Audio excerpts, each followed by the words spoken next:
ในวันที่ 7 กรกฎาคม ปี 2026 นี้ท่านสุภาพธรรมรักษาการเลขาพรรคแขวงจำปาสักพร้อมด้วยท่านพลจตวาหมุนเอียงพันวงศาคณะประจำพรรคแขวงหัวหน้ากองบัญชาการป้องกันความสงบแขวงจำปาสักผู้ชี้นำเรื่องงานหอบด้านของเมืองคงและภาคส่วนเกี่ยวข้องคันแขวงได้ลงเคลื่อนไหวติดตามสุกโยและชี้นำเรื่องงานหอบด้านภายในเมืองคงเข้าร่วมรับฟังการชี้นำในครั้งนี้มีบรรดาทานคณะประจำพรรคเมืองกรรมการพรรคเมืองหัวหน้าคณะห้องการกลุ่มกองอ้อมข้างเมืองคณะกรรมการป้องกันศาสตร์ป้องกันความสงบเมืองและคณะกรรมการปกครองตาแสงทั่วเมืองคง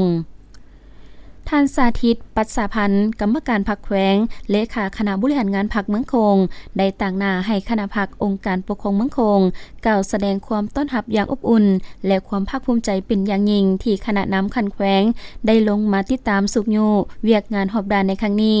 ซึ่งเป็นขีดหมายอันสำคัญและแสดงถึงความเป็นห่วงเป็นใยเพื่อเฮ็ดให้การจัดตั้งปฏิบัติแผนพัฒนาเศรษฐกิจสังคมของเมืองคงได้รับการพัฒนาขยายและบรรลุผลสำเร็จตามคาดหมายที่วางไว้โอกาสดังกล่าวท่านเลขาพรรคเมืองคงได้ยกให้เห็นโดยย่อเกี่ยวกับการนำพาซี่นำเวียกงานหอบด้านภายในเมืองคงในระยะ6เดือนต้นปีและทิศทางแผนการ6เดือนท้ายปี2026ดังนี้เวียกงานการเมืองการจัดตั้งและพนักงานได้สุ่มใส่สร้างหน่วยพรรคปลอดไสเข้มแข็งและนักแน่นปัจจุบันทั่วเมืองมีสมาชิกพรรคทั้งหมด 3,129 สหายพร้อมทั้งได้ประกาศสั่งตั้งหาตาแสงทั่วเมืองและปรับปรุงกงจักการจัดตั้งพนักงานรวม53ท่านให้มีความจัดแจงในการแบ่งความรับผิดชอบเรื่องงานป้องกันศาสตร์ป้องกันความสงบสามารถรักษาความสงบตามแนวชายแดนได้โดยพื้นฐานเอาใจใส่สกัดการปรากฏการณ์ย่อท่อโดยเฉพาะแม้นการมั่งคดียาเสพติดได้62รายพร้อมทั้งสำเร็จการถ่ายโอนสมนครัวเป็นเอกสารอิเล็กทรอนิกส์ได้ 11,403 ครอบครัวและออกบัตรประจำตัวดิจิตอลได้ 1,127 บัตรคงเขตเศรษฐกิจการเงินและกสิกรรมสามารถจัดเก็บรายรับเข้างบประมาณได้ 8,900 ล้านกว่ากีบเท่ากับ49ส่วนห้อยของแผนการปีด้านการผลิตกสิกรรมสามารถเก็บกำเข้าเนื้อที่นาแซงได้100ส่วนห้อยของแผนการสมรรถภาพเฉลี่ย 5.26 ต้นต่อเฮกตาร์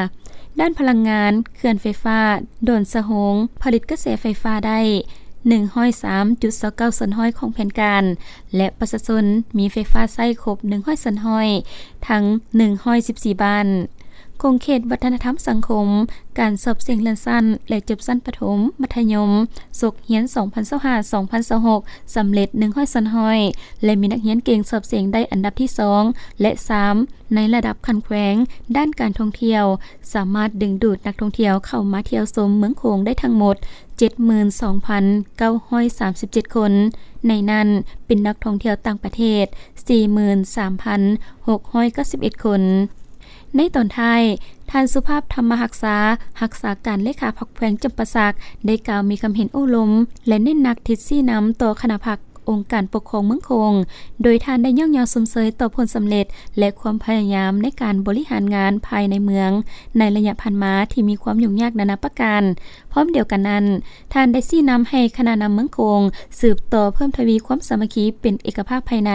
เอาใจใส่ติดตามสุกโยการผลิตณปีของประชาชนเข้มงวดในการรักษาความสงบเป็นระเบียบเรียบร้อยภายในและตามเส้นชายแดนโดยเฉพาะคนเข้าออกเมืองผิดกฎหมายและสแกมเมอร์แก้ไขปัญหาโครงข่ายอื่นๆให้ทันการเพื่อขับเคลื่อนเรื่องงานหอบด้านของเมืองคงให้มีท่าก้าวขยายตัวอย่างแข็งแรง